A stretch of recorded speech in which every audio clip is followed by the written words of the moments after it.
Errors are lesson, repeating them is a choice.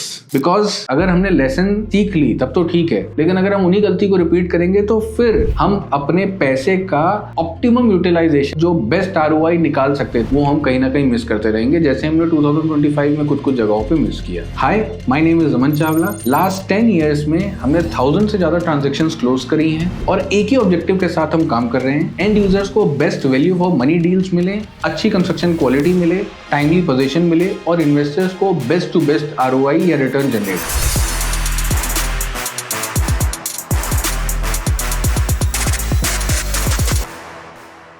Welcome to my YouTube channel team Aman Chawla. आज की इस video में हम 2025 की ऐसी 10 गलतियों को आपके सामने लेकर के आएंगे जो हम सबने 2025 में करी हैं, लेकिन 2026 में जाते हुए हमको इन सभी गलतियों को अवॉइड करना है। स्टार्ट करते हैं सबसे पहली गलती के साथ, chasing big brands for investment. हमने हर बड़े ग्रुप के साथ में इन्वेस्टमेंट के पॉइंट ऑफ व्यू से एंट्री लेने की कोशिश करी और आरओआईज में जब नंबर्स देखे तो हमको वो नंबर्स डिलीवर नहीं हुए, वो रिटर्न डिलीवर नहीं हुए जो हम एक्सपेक्ट कर रहे थे, क्योंकि वो प्राइस इतना ओवर वैल्यूड था कि वो शायद अगले 3 साल या 5 साल बाद जो रेट होना था वो रेट पे तो हमने प्री लॉन्च या लॉन्च के नाम पे हमने उस प्रोजेक्ट को या उस प्रोजेक्ट में अपनी एक यूनिट को बुक कर लिया। Plots and Vilas price scam.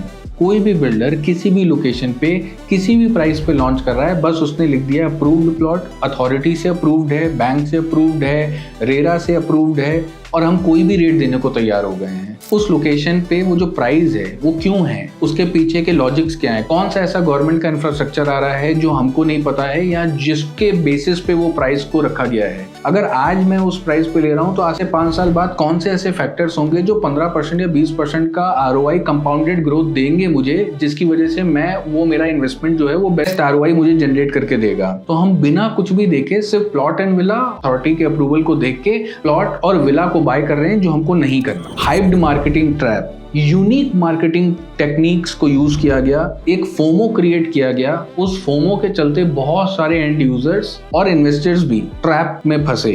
जब रीसेल की बारी आई तो रीसेल नहीं हुआ, एक प्राइस कमिट किया गया था, वो प्राइस नहीं दिखा। मतलब अगर एक नॉर्मल बिल्डर उसी लोकेशन पे अपने प्रोजेक्ट को सेल कर पा रहा है तो दूसरे ने इतनी ज्यादा मार्केटिंग कॉस्ट क्यों इन्वेस्ट करी है? क्या ऐसा प्राइस या बबल क्रिएट किया जा रहा है? क्या वो प्राइस एक्चुअली है उस प्रोजेक्ट का, कि सिर्फ एक मोमेंटम बनाया, एक अच्छा मीडिया हाउस के साथ में कुछ टाई अप्स करके एक पूरा माहौल बनाया, पूरे शहर में होर्डिंग्स ज्यादा लगा दिए, एक इवेंट ऑर्गेनाइज करा दिया और फिर एक ऐसे प्राइस पे आपको और हमको फंसा दिया जहां से निकलना पॉसिबल ही नहीं हो पा रहा। तो ये जो हाइप्ड मार्केटिंग है, जब भी किसी प्रोजेक्ट के साइट पे जाएं तो मार्केट ड्राइव करती है किसी प्रोजेक्ट को, प्रोजेक्ट मार्केट ड्राइव नहीं करता है।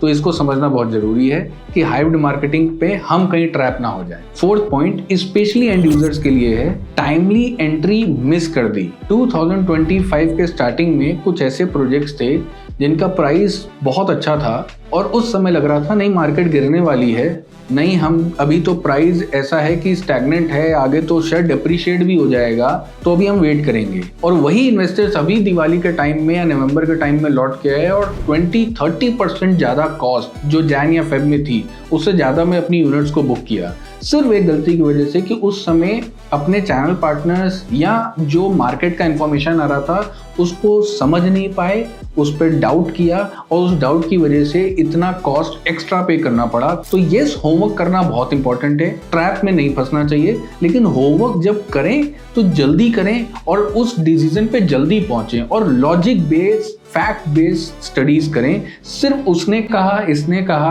के बेसिस पे किसी भी डिसीजन पे ना लैंड करें। बहुत ज्यादा कॉन्फिडेंस और ट्रस्ट हम शो कर रहे हैं नए प्लेयर्स पे, जिनका पीछे कोई हिस्ट्री नहीं है, जिनके पीछे कोई डिलीवरीज नहीं है, जिनके फाइनेंस को लेके अभी क्लैरिटी नहीं है, जिनके फ्यूचर प्लान को लेके क्लैरिटी नहीं है। हर न्यू एंट्रेंट सक्सेसफुल नहीं होता। बहुत सारे रियल एस्टेट में जो फेलियर्स हैं वो पहली बार में ही आए हैं। हम बिना प्रमोटर को समझे, बिना उसकी फाइनेंशियल बैकिंग को समझे, बिना लोकेशन एडवांटेजेस को समझे, प्राइस को समझे, हम सिर्फ उसके यहाँ जाके बुकिंग कर रहे हैं। तो नए प्लेयर्स के साथ में हमको एक्स्ट्रा कॉशियस रहना होता है, ज्यादा होमवर्क करना पड़ता है, ज्यादा रिसर्च करनी पड़ती है, तभी बुकिंग करानी पड़ती है।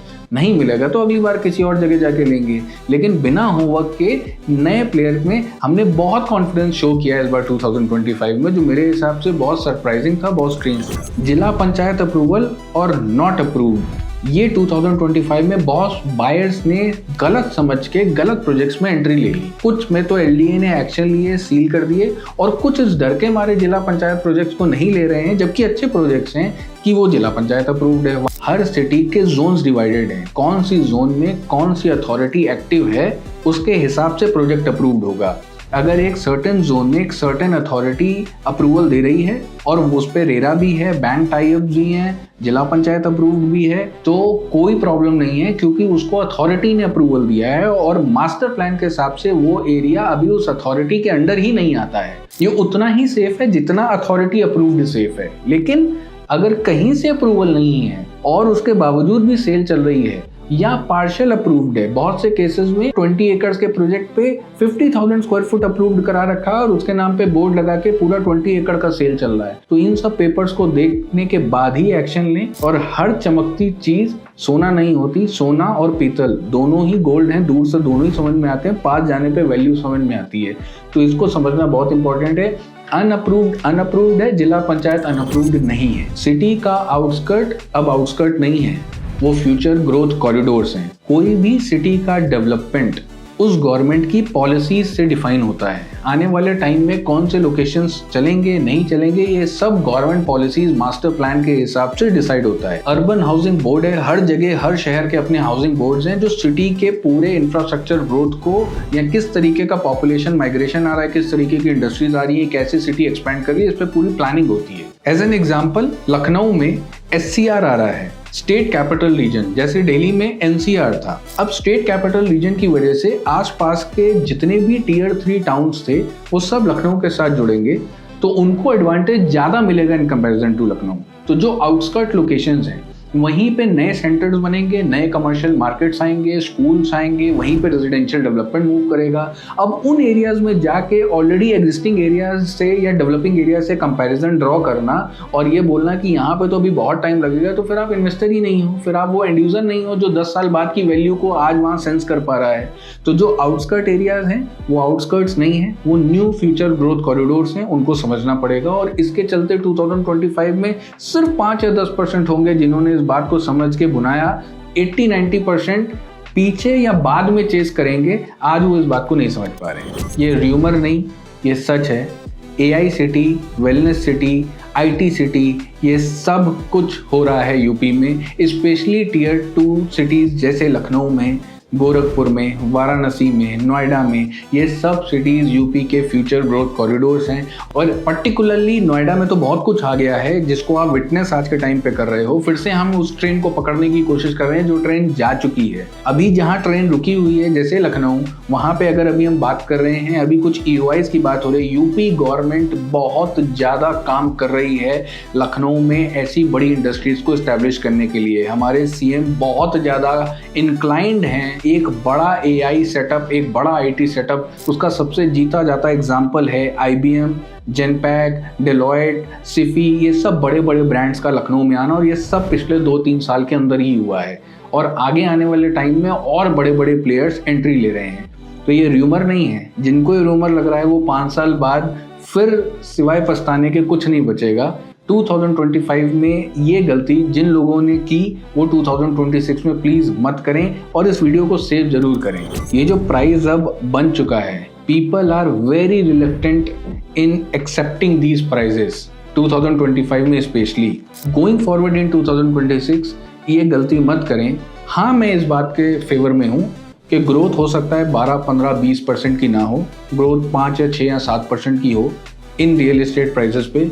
लेकिन ये कहना कि ये प्राइस अब वापस से घट के 2%, 10% डाउन होगा, तो ये बिल्कुल गलत अप्रोच है। 2025 में जिन लोगों ने भी ये गलती करी शुरुआत में, मिड में, उन्होंने रिग्रेट किया है, और जो अभी भी ये गलती कर रहे हैं वो 2026 में रिग्रेट करेंगे। तो इसीलिए इस गलती को 2026 में नहीं रिपीट करें। हर अच्छे बड़े सिटी में ग्रोथ के नए कॉरिडोर्स क्रिएट हो रहे हैं, नई बड़ी गवर्नमेंट पॉलिसीज आ रही हैं, अच्छा इंफ्रास्ट्रक्चर डेवलपमेंट आ रहा है, और ये सब कुछ प्राइजेस को आगे ही मूव करके लेके जाएगा। बहुत बहुत बहुत कम चांस है कि ये प्राइस आगे आने वाले टाइम में डिक्लाइन होना शुरू करें। हाँ, एक्सेप्शंस आर ऑलवेज देयर। जो कुछ ऐसे मेट्रो सिटीज हैं जहां पे प्राइस बहुत ही ज्यादा भाग गया है, वहाँ पे सिर्फ 1 या 2% ऑडियंस है जो उस प्राइस को एब्जॉर्ब कर पाएगी। वो सिटीज़, वो मेट्रो सिटीज़ बेसिकली या टियर 1 सिटीज़, वहाँ पे प्राइस का ड्रॉप लगभग 5 या 6% तक एक्सपेक्टेड है। उसके अलावा पूरे इंडिया में कोई ऐसा सिटी नहीं है, चाहे वो टियर 2 हो, टियर 3 हो या टियर 1 हो, मेट्रो हो,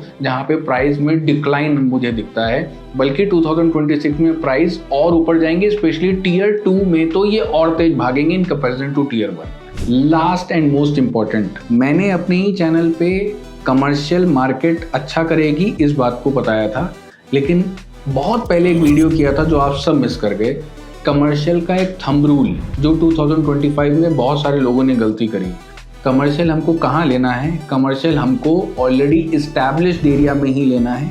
कमर्शियल हमको ग्रेड ए बिल्डर्स के साथ ही में लेना है, जो ग्रेड ए ऑफिस स्पेस या ग्रेड ए मार्केट को इस्टेब्लिश करने का दम रखता है, बड़े ब्रांड्स को बुलाने का दम रखता है, अच्छी लोकेशन, अच्छा विसिनिटी, मेन रोड, ये सब चीज़ें हैं उसके पास। और थर्ड, उसके पास लीजिंग की एक बहुत स्ट्रॉन्ग टीम है। हमने ये सब कुछ समझाया था, लेकिन उसके बावजूद 2025 में कुछ ऐसे लोकेशंस पे बेच दिया गया जहाँ बताया गया यहाँ मार्केट आएगी, यहाँ चीज़ें होंगी, जबकि वो प्योर रेजिडेंशियल एरियाज हैं। वहाँ पे कुछ कमर्शियल का अगले 10 साल तक, 15 साल तक कोई सीन नहीं है।